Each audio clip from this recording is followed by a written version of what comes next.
Life. I am your host, Lionel McDonald. We are back. We are back after another hiatus. Had to recharge the batteries, but we are back for season 5. Season 5 of Sneaks, Rhymes, and Life, and it's good to be back. I think I had some doubts again. I probably shared with you before whether I would restart the podcast up again, but I think it's one of those things.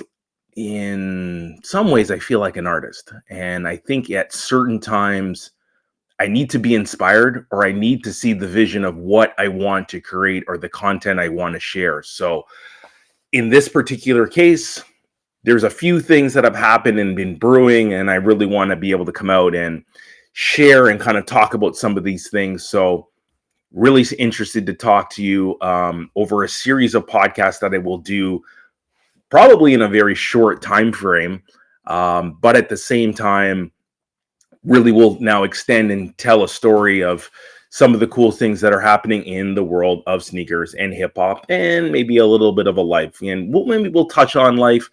Today, I'm recording this podcast on Friday, November 14th, day after my Commanders lost to the Eagles on Thursday Night Football. It did not look good on the offensive end. We did not do the things that we needed to do. The defense looked much better, but we had a significant loss, and now 2 losses in the last 5 days and in the same week. So we're reeling a little bit. Still 7-4.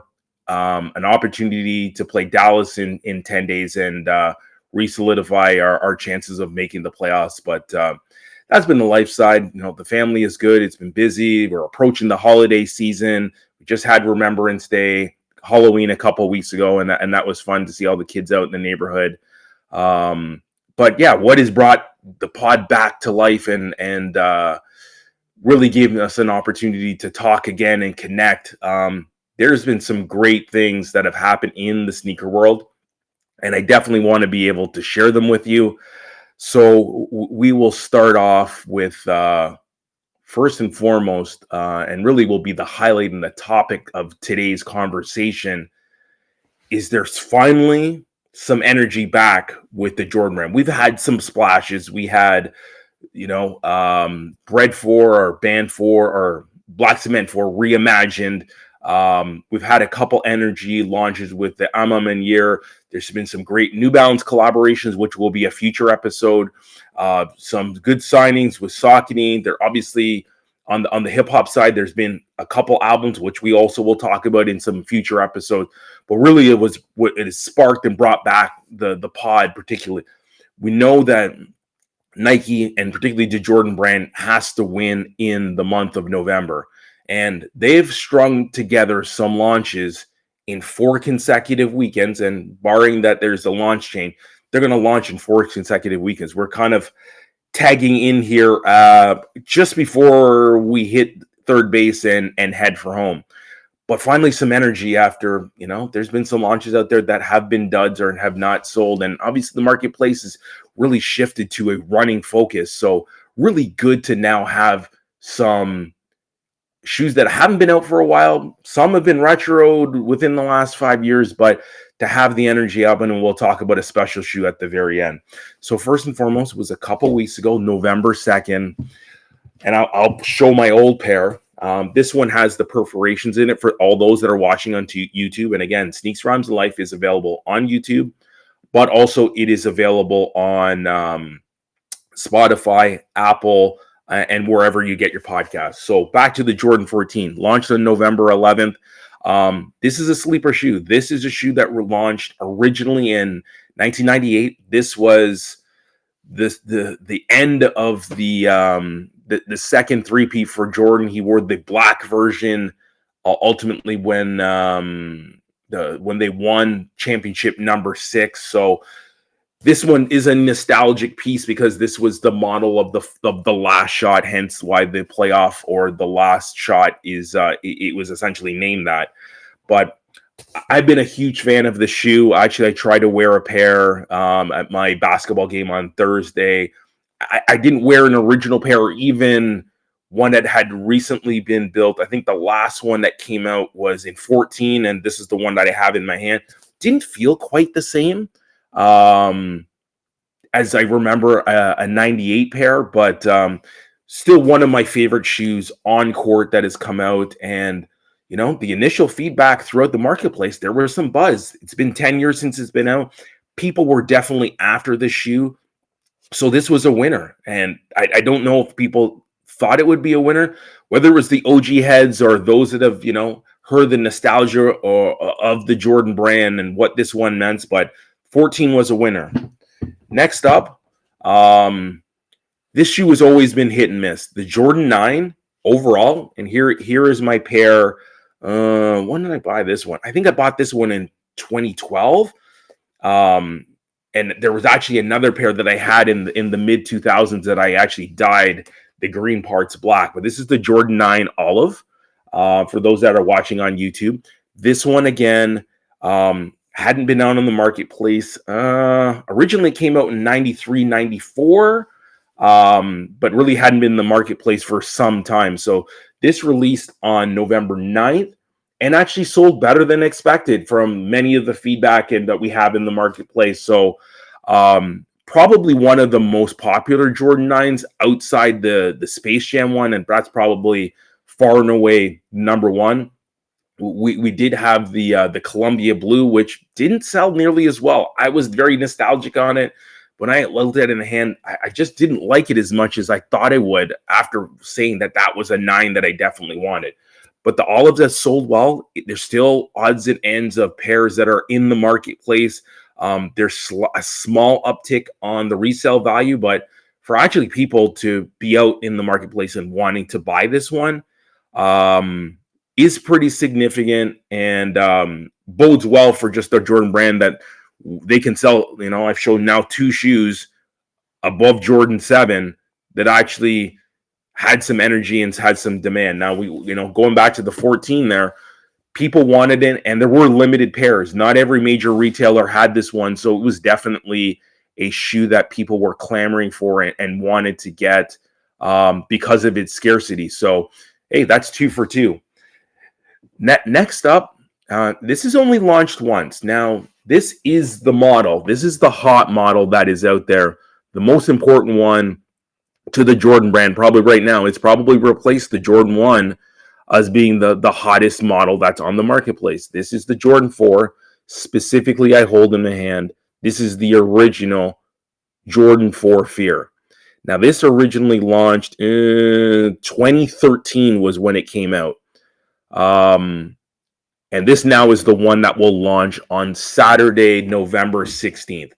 With this Jordan 4, it came in a pack, and they told a great story about being brave, but also having fear. So there was a very unique tie-in with this. Now, the other 2 shoes, in my opinion, probably the scarcest one was the 5, and there was a lot of demand with that one. There were more 3s than 5s, but the 3, in my opinion, is probably the best shoe. And maybe I'll line them up one of these days and show them again. But the Fear 4 is the worst one of the pack, but it's a Jordan 4. So there will be some energy, but probably in comparison to the other one, it will only sell because it's a Jordan 4. The color blocking, it's like multiple shades of gray. It didn't look as clean as some of the other ones, but there will be some demand on this Jordan 4, and there will be some success. So versus being total duds, we have 3 shoes that will be there to be some energy. And then last but not least, there is this one. This is the one that everyone's clamoring. If you look at a shoe that's coming out this holiday, and I've said it several times during the podcast earlier this year, Black Cement 3 is the one that you need. So again, for those that don't know, Black Cement 3, this is the one that he wore in, this is the model that he wore in the 88 Slam Dunk contest. That's when it came out. Me, preferably, I like the White Cement 3 to the Black Cement 3. In many people's eyes, between this, the Band 4, and the Black Cement 4, these are the 3 best Jordans, and maybe the Playoff 11. Those are maybe the 4 best Jordans that ever existed. Black Cement 3 is many people's go-to, and when you look at this shoe, one of the unique things, this is This is the second shoe that came out. This is my pair because it's got the Nike Air on the back. I want to tell you that this is the 2011 pair. Now, so this shoe has come out in 88, 01, 08, and that was a cool one because that was in the countdown pack. So that was a 3 and a 20. Many people didn't like the 20 and only bought the pack because of the 3, because the shoe essentially hadn't been out in 7 years. I love the 20. I play ball in the 20. I probably will now that I've said that, they're going to put this back in my basketball rotation and start to wear this again. But again, 88, 01, 08, 11, which is this one, and then most recently they brought it back. This is maybe the gateway and the initial thoughts about doing reimagined shoes, because that was when they put the Nike Air back on the shoe. So this is coming out the 20, if I doing my dates right, this is the 23rd of November, and this concludes the series. But there will be tremendous amount of energy behind this shoe. This one is a re-up. Some people won't re-up because they got the one from 18. Some people got the one from 18 and haven't even worn it yet. So definitely people will be after that pair. But this will be definitely a go-to. When you look at the shoe, this is when I would tell you, no, 2 had some elements, but 3 took it to a whole new level. In many people's eyes, the Jordan 3 is what totally turned the Jordan brand to what it is today. There was great marketing. There was Spike Lee, and that was an episode and an ode to Spike Lee because he has a Spizite with the elephant print. That's where the heritage of that shoe came, and tying back with this one. But really a huge win that this is going to be back in the marketplace. This will be the most sought after Jordan outside the Legend Blue 11. And the Legend Blue 11, like every 11 every year, is going to get its own episode. So stay tuned for that later on this year. But this will be the one that creates a ton of energy and a ton of excitement, moving forward. Now, you can see in my collection, I already have them all. So there are sneakerheads, OG sneakerheads, those that jumped in the 2000s that probably will buy none of these. But for the newer sneakerhead and some of the OGs that will double up, there will be enough excitement that 4 Jordan launches in a row people will be excited about. So some great energy with the Jordan brand and what is happening. So really some good excitement that we're going to have with Jordan. So it's been a rough go this year with outside Emma Meunier and some of the Jordans that they've done on the reimagined front. It's been a tough go. It's really been a tough go, and the market has shifted. We've seen this huge running influence, and whether it's Adidas and New Balance, which are already in the marketplace, take more market share, or we have people that have really amplified the lifestyle running other than the true technical ones like Saucony and Brooks. Nike has had to go back in the chamber and shift and really make an emphasis on Pegasus and structure and some of the other things out there. So it's a running's world today. Some of the cup sole shoes, as we call it, Dunks and Air Force mean less, but this is all cyclical. Those shoes were important not too long ago, and I'm sure in a couple years they'll be just as dominant. So Nike's really got to kind of figure out exactly what they want to do. But we'll have to wrap up. But we can't wrap up without talking about the most recent launch from the Nike business. And I think I've been waiting for this to happen for so long. So I got a custom pair of these Wu Tangs. There is the original that came out. I'm a huge Wu Tang fan, as many of you that have watched this podcast. I have both. But what the unique thing with the Wu Tang Dunk is that they did some outstanding marketing. So let me just kind of break it down and kind of share some of the things that they did. So first of all, there was a campaign. They got obviously members of Wu Tang, specifically RZA, to be in an ad that they kind of really hyped up. They showed the shoe. Literally, it was like in a beehive and covered in bees. So there was some great imagery that was out in the marketplace to get people excited. Now, there were 70,000 pairs, far more than the pairs that were out there before. And for those that bought the original one, this shoe was worth like $10,000. um, at one point. So that one is probably still worth a value higher than the one that recently came out. But I would tell you at the same time, there is probably a decline in the value that we've seen with that particular shoe. So seeing the Wu Tang, seeing those shoes that's come to the marketplace, now it's finally in hands of more consumers. Is that a good thing? Well, Nike continues to leverage things from the past to bring them out again. It's great that more hip hop fans were able to get it in their hands. Has it lost the nostalgia? If I was one that had a $10,000 pair of shoes, I would be a little upset that this got retroed. But at the same time, when we talk about Wu Tang, I shared it on an Instagram post on the 9th. So that was another thing that what was so great about it. It's the 31st anniversary of 36 Chambers. Enter the Wu Tang, which was their original album. And technically it said Enter the Wu Tang 36 Chambers. This was the debut album for this group. It launched on the same day as Midnight Marauders. In my opinion, the best launch day for any hip hop albums of all time. Those, in my opinion, two top 10 albums all time, and really made a significant impact. I remember the story. I remember in university, first year university. Yeah, I'm dating myself. First year university. I went to the local mall as I was not even in Toronto. I had 2 albums to choose from. I had Midnight Marauders, which my favorite album to that date was Low End Theory. So the previous Tribe Called Quest album, and this album that I heard a little bit of buzz, Enter the Wu Tang. I only had money for one. I chose Midnight Marauders, and to this day, I don't think I made a mistake. A friend of mine, when I went home for holiday, dubbed it to me, and as I was going to Jamaica for vacation with my family, he said, "Hey, listen to this." I remember listening into my grandmother's basement, or in her sitting room in her house in Jamaica. First listen, didn't like it.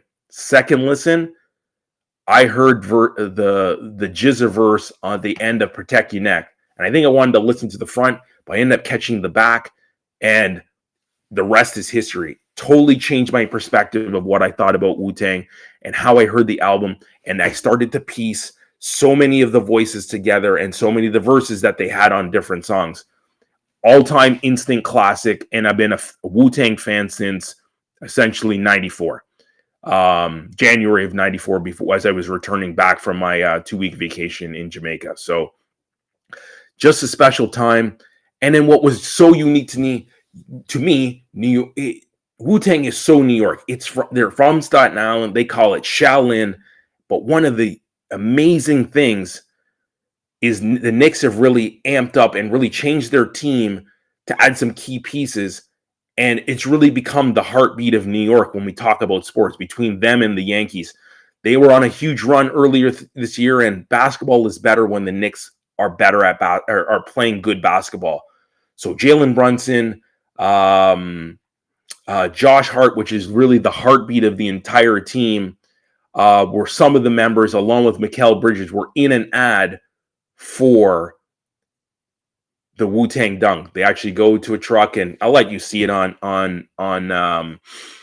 YouTube or wherever you're taking your content. But they were in the ad, so that now tied the culture of basketball back to sneakers, and that's where this podcast is at its best. But that is where the sneaker world is at its best. When Nike tells a story about a shoe and collaborates to bring today's generation aligned with the history of a shoe, that is an ultimate win-win. And Riz is in that ad. So if Nike can continue to do more things like that, there will be more energy in the marketplace. There will be more excitement when we talk about it. But it's strategy. You have to have an investment. You have to get people involved.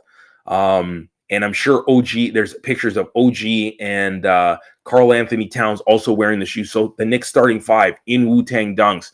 That's a special moment for me as a Knicks fan, even though I live in Toronto, but also for the culture of basketball and sneakers in general. So really think about, if Nike can do more of these special moments and talk about shoes, it will keep the energy, because they're essentially losing portions of the marketplace right now. And the only way they're going to get it back is to really leverage their nostalgia, but also then continue to leverage and push forward with some of the innovation that is making the brand so great. So that's it in a snapshot. We got a Wu Tang Dunk plus 4 great Jordan launches. So this is the first of many. Season 5 of Sneaks Rhymes of Life is back. We got several episodes that you'll hear over the next several weeks as we roll through holiday.